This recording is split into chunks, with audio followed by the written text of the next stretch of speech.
grateful to continue that, and especially now to continue bringing worship to God, and for us to spend a few minutes in the study of His Word, and especially as we connect the earlier thoughts about our teachers and our gratitude for them into just the overall mission that God has given the church to train our children.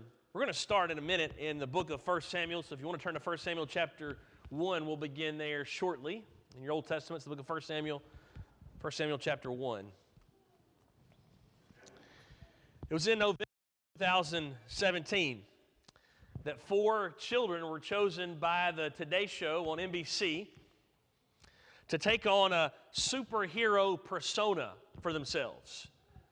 And the Today Show had brought in some graduate students from the Fashion Institute of Technology there in New York. And they brought these children in and they created outfits and brought to life these characters that these children had created for themselves. The common bond that all of them shared is that they were all 4 cancer patients at NYU's Children's Hospital. So Malaya was 5, and she became Sky Dancer. Kevin was 4 years old, and he became Speed Boy. Chloe, 7 years old, became Super Shiner. And then Aiden, the 9-year-old in the silver and the blue suit, he wanted to become Captain Cure, who would carry around a gun that would shoot candy, and that gun would shoot candy to kids, and they could take the candy that was medicinal candy, and it would cure them of their illness. We love the idea. We're attracted to the idea of superheroes.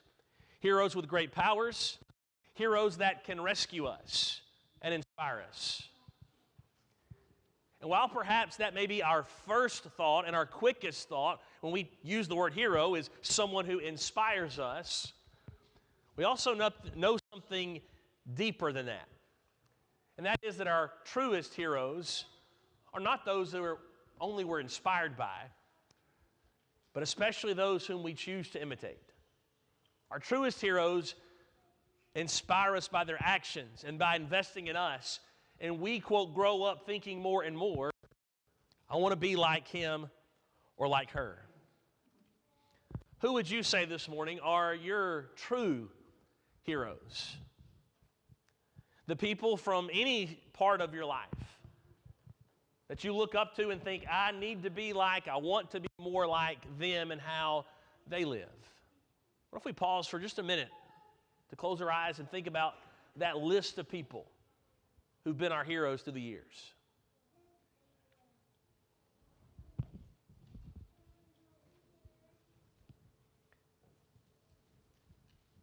When we go through those lists, guessing that for the majority of us, our parents show up as those who've influenced us heavily and whom we want to be more like. I'm also guessing that if we have a background where we were raised in the church, many of our teachers would quickly show up on those lists as well. And it very well may be the case that for some of you sitting here this morning, it's the people that we honored before we began worship that would show up on some of those heroes lists. We're able to recognize and to thank all these great people and their families, and also to turn to Scripture to remind ourselves that anyone who teaches or helps teachers or teaches in the home is a hero that God has designed to be in our lives, to inspire us, but more than that, to lead us through imitation and modeling and learning to be more like God Himself. As we turn to the Old Testament, we're going to look at the example of Samuel. Samuel plays an invaluable role in the life of the people of Israel. The judges turned dark and evil and wicked because everyone did what was right in their own eyes. Samuel is the bridge from that period into a brighter period under the rule of David. Samuel's life begins in the book that bears his name, 1 Samuel chapter 1. And we want to notice this first observation that Samuel's true heroes, as we're using it this morning, the ones that would have inspired him on how he was to live before God, his true heroes would have been his parents, but also Eli the priest. The background of 1 Samuel chapter 1 is that Elkanah and Hannah were married. Elkanah had another wife, and she was able to bear children, but Hannah could not. And so Hannah prayed fervently over that situation. And so she goes to the temple, and she's praying fervently, and she's moving her lips, but you can't hear what she's praying, and Eli the priest sees her. And because he can't hear her, he thinks that she's got something wrong, that perhaps she's drunk, and tries to kind of run her off, wake her up from that stupor. And she corrects him and says, "No, I'm not drunk." When he confirms that, Eli essentially kind of apologizes and then says, "May the Lord grant you what you've been praying for." So God gives her this son. And when she had been praying for this son, she said, "You grant me this son, I will devote him completely to your service. I'll give him to you." So notice the ending of the chapter, chapter 1. Samuel's been born. Hannah weans him. And then she keeps her word by carrying him to the temple to Eli. 1 Samuel 1, beginning verse number 26. And she said, "O my Lord, as you live, my Lord, I am the woman who was standing here in your presence praying to the Lord. For this child I prayed, and the Lord has granted me my petition that I made to him. Therefore I have lent him to the Lord. As long as he lives, he is lent to the Lord." That verse number 27 is powerful, and it's repeated often, maybe the most repeated verse in this section. For this child I prayed. I hope we see just how vivid the imagery is. For this child, she's pointing and presenting Samuel the child, for this child, and she's pointing it to the man who had seen her praying sometime before. She was without child, praying for a child. Eli thought she was drunk. She corrects him, and Eli says, "Well, may the Lord give you what you're praying for."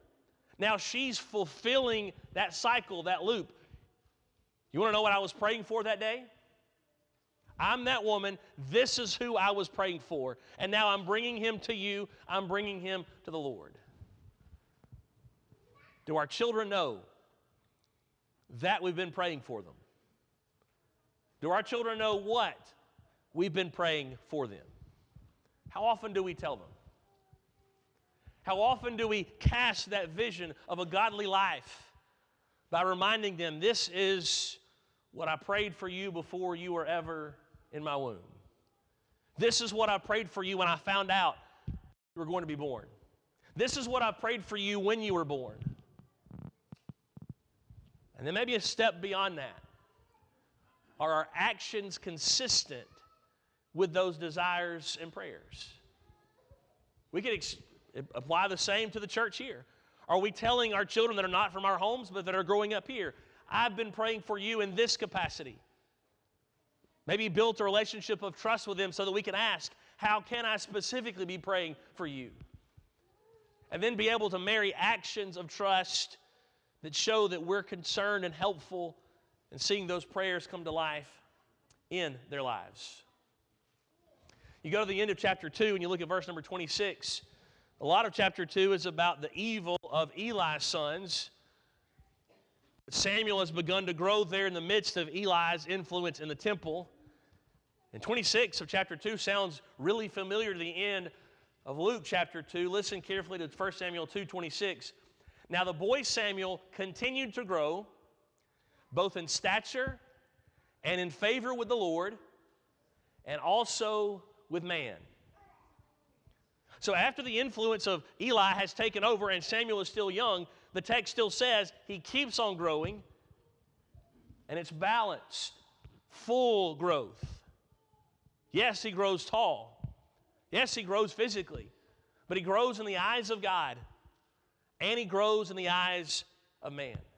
Samuel has been invested in not only by his parents, but also by Eli. Fast forward to chapter 3, and you see what might be called the call of Samuel, where the Lord finally speaks directly to Samuel and says, you're going to be my representative, my judge, my priest. But it takes some back and forth for Samuel's attention to become fully square, focused on the Lord's voice. And Eli has a hand in that. When Samuel is recounting everything to Eli about what's happened, listened to Eli's advice. 1 Samuel chapter 3 and verse 18. So Samuel told him everything and hid nothing from him. And Eli said, "It is the Lord.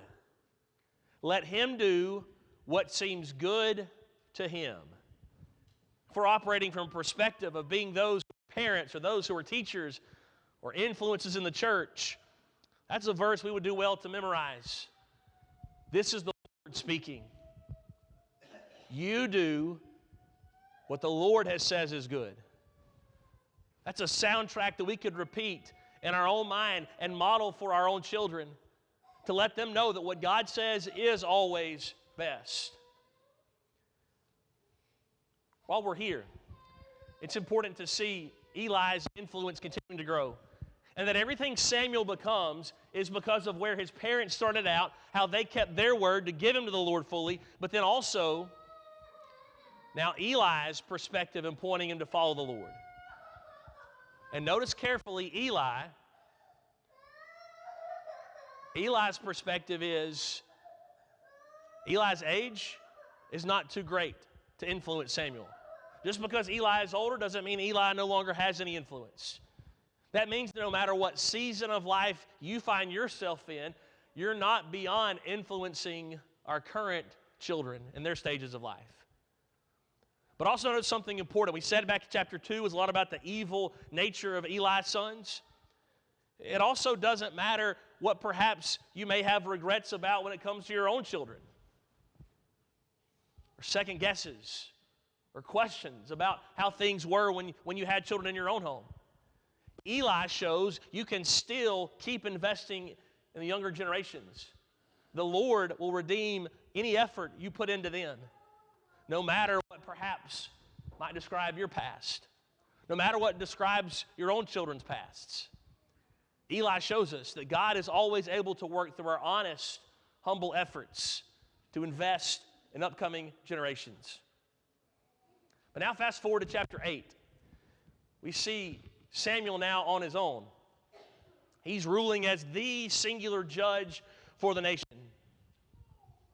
Eli's no longer over him, if you will.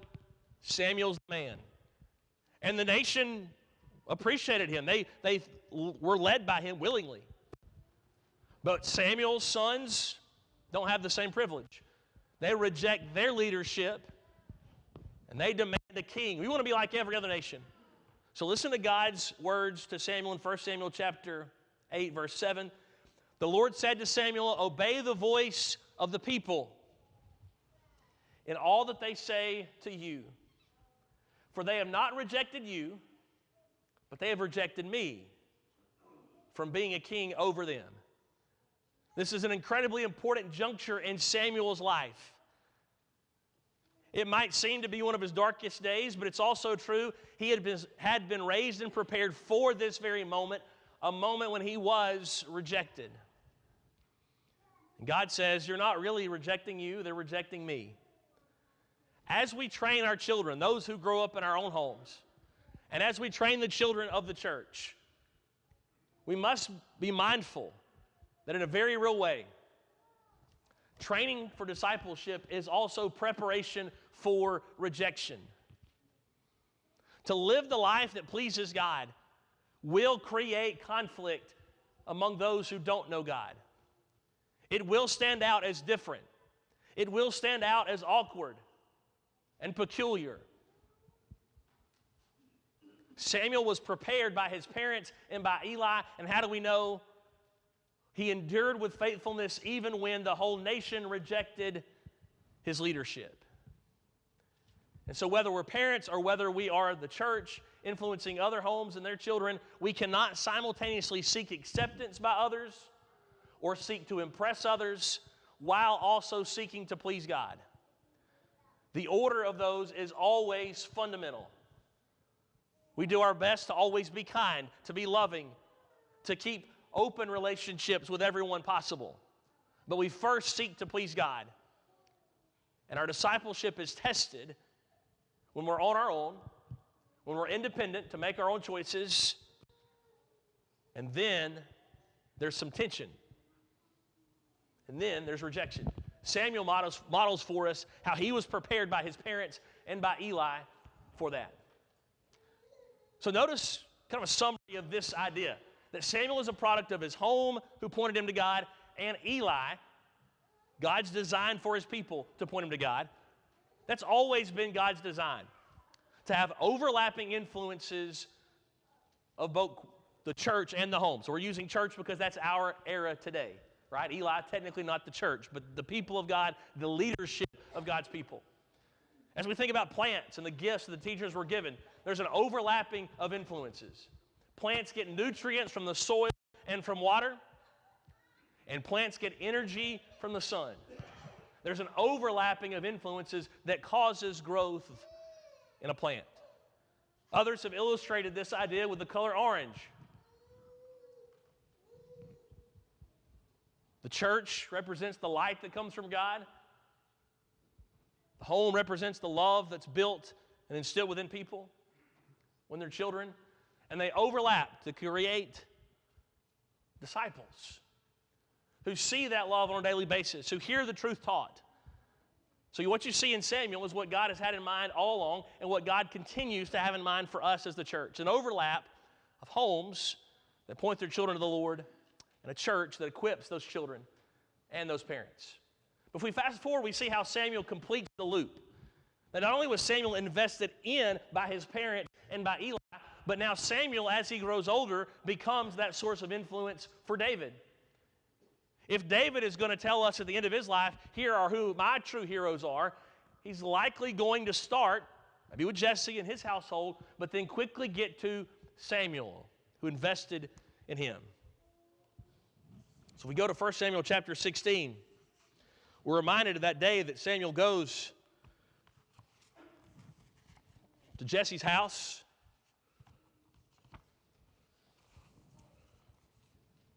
To conduct this search for the next candidate that God's chosen.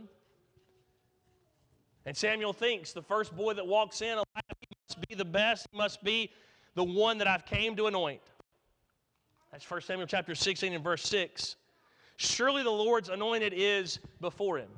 But verse 7, but the Lord said to Samuel, do not look on his appearance or the height of his stature, because I have rejected him. For the Lord sees not as man sees. Man looks on the outward appearance, but the Lord looks on the heart. Samuel is learning here too. What God sees is most important. And it's based on that standard that none of the other sons of Jesse fit God's description. But they finally bring David in because he's been out with the sheep. And it's in verse 13 that Samuel anoints him.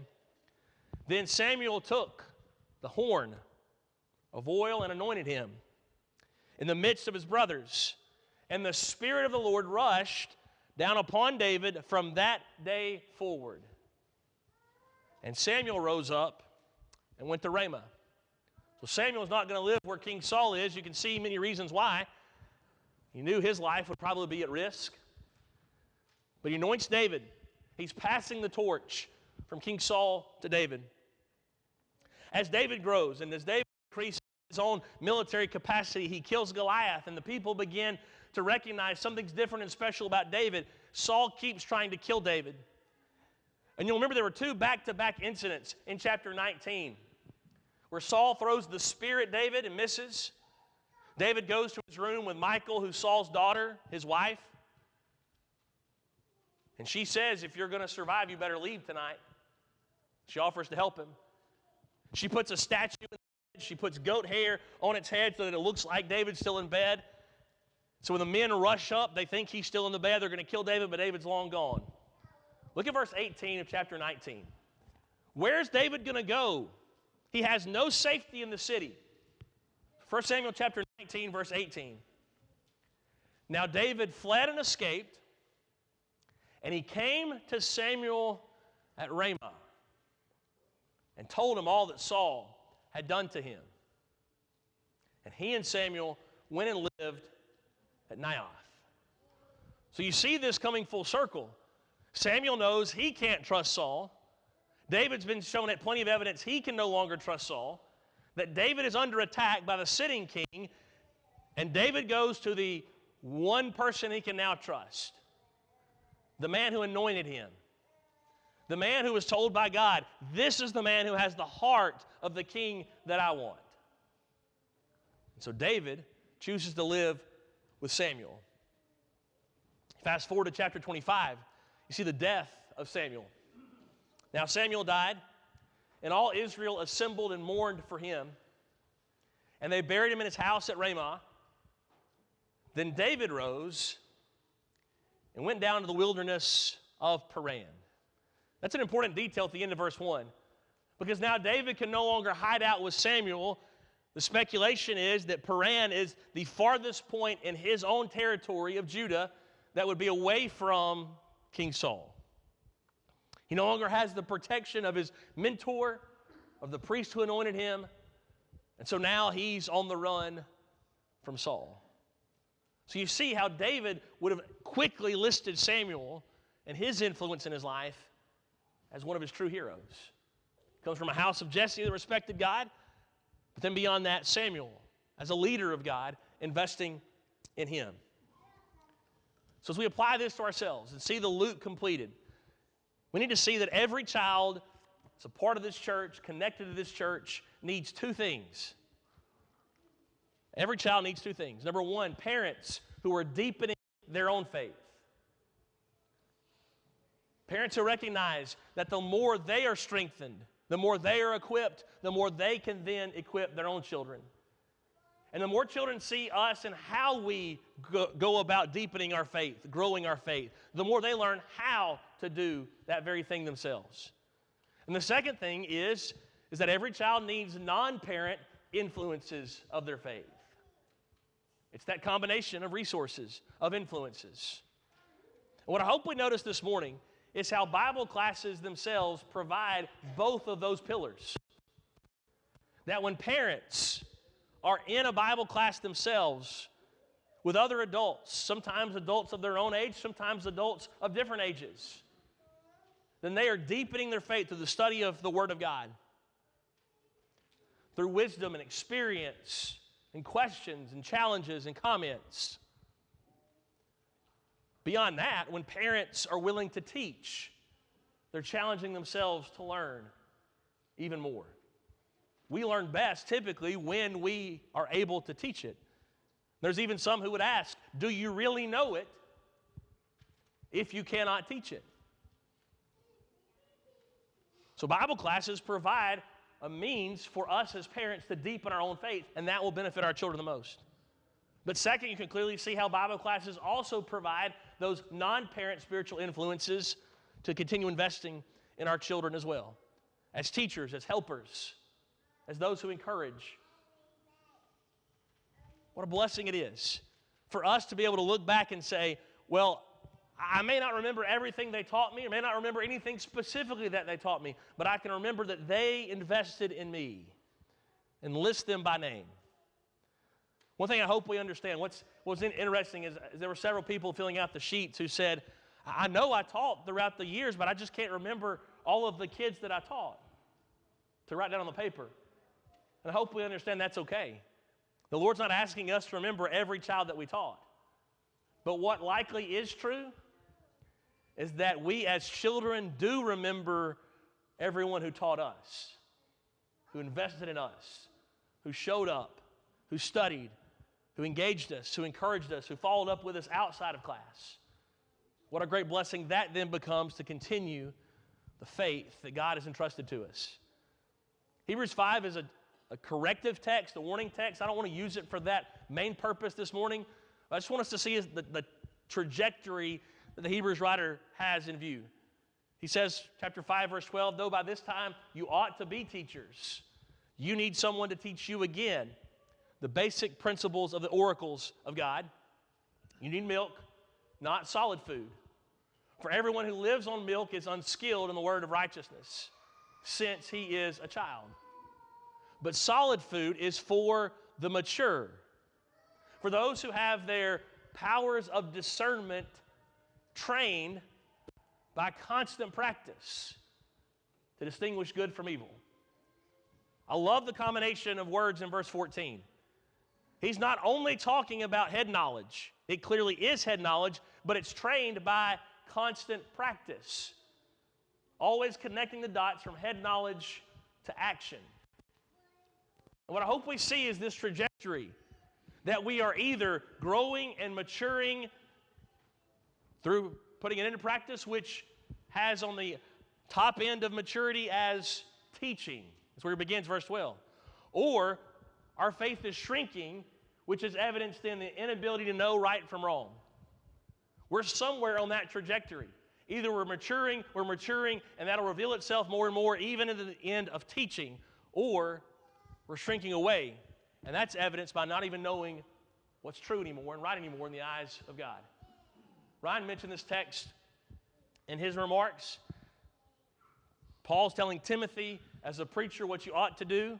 Be strengthened by the grace that's in Christ Jesus. What you have heard from me, I've invested this in you. In the presence of many witnesses, you also entrust to faithful men who will be able to teach others also. I love Paul's vision that Paul does not even know a face or a name to those last group of people that he mentions. He might know some names of the faithful men that he's telling Timothy to teach. But he's saying, Timothy, you've got a group of men, you've got faithful women there in Ephesus, and you entrust the gospel to them. And I don't even know who they're going to be able to teach, but this is the Lord's plan. That because you've entrusted the gospel to them, they're now equipped to be able to teach others.